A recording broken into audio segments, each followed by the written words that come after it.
Hi guys, one more video here concerning graphing these log functions on Delta Math. They're very simple graphs. Every log function has a vertical asymptote. So, on Delta, and I'll show you exactly what this looks like in Delta in a minute. But the first question is, it's a drop-down menu. What type of asymptote? You'll choose vertical. And the asymptote occurs at any x value that gives you a log of 0. So you kind of focus on this argument here. Clearly, if x becomes 3, that would cause you to have a log of 0. That's where it is. So if you have a negative x plus 3, 3 would 0 it out. That's where your vertical asymptote is.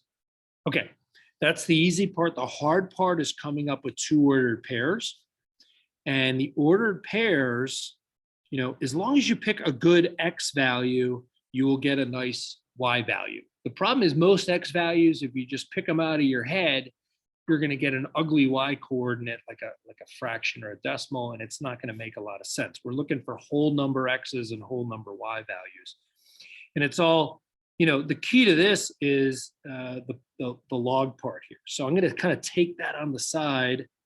Sorry, guys, log base 4 of negative x plus 3. And all I want to do is pick good x values, but the base is 4. So kind of on the side, I'm just going to list a couple of the powers of 4.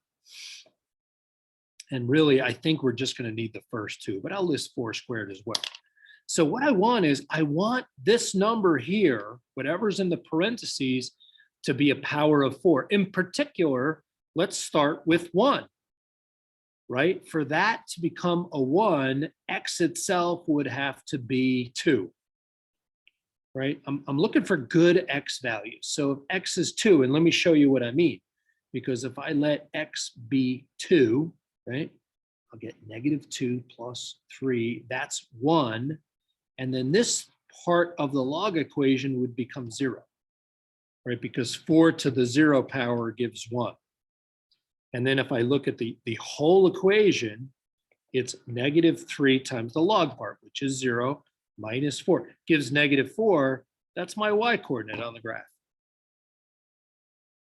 Okay, now guess what? I think, some of you probably understood what I did. Some of you probably a little bit confused. Let's try this again, okay? Except this time, instead of 4 to the 0, let's try 4 to the 1, which is 4. In other words, I want this to equal 4. So what would x have to be? X would have to be a negative 1. Why? Because if I put negative 1 in, I'd have negative 1, which is 1, plus 3 would be 4. And of course, 4 to what power gives me 4? It would be 1.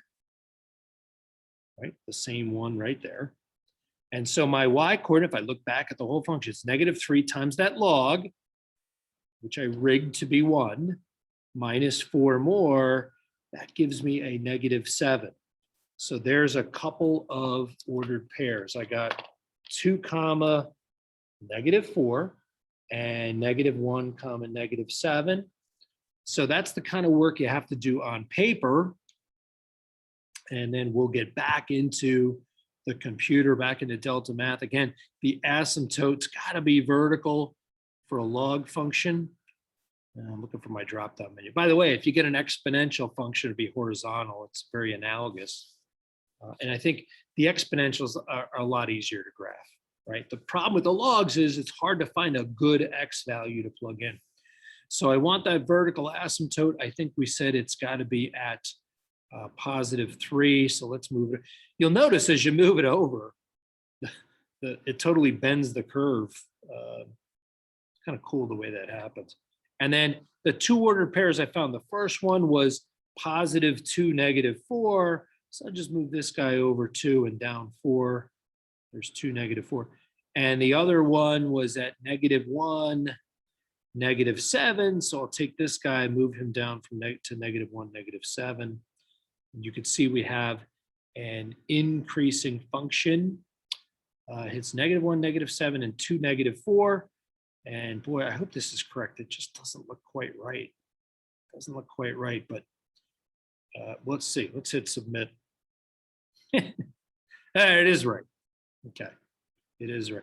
You know, I was a little thrown off that it was an increasing function because it has a negative in front, which I expect that will make it go downhill. But then there's a negative on the X, which kind of throws a whole monkey wrench. It kind of negates that first negative. All right, guys, I hope that made sense to you. I hate for you to cheese out, but if worse comes to worse, you could plot it in Desmos. In fact, let's look at that for a second. If I take that graph and put it in Desmos, just a reminder, I almost hate to do this because it feels like borderline cheating, but I got to show you every possibility. So I got log, there we go. Where's my log button? It's under miscellaneous, right?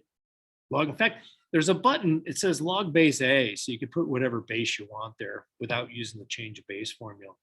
So I got log base 4 of negative X plus 3, and then outside the parentheses, I have a minus 4, okay?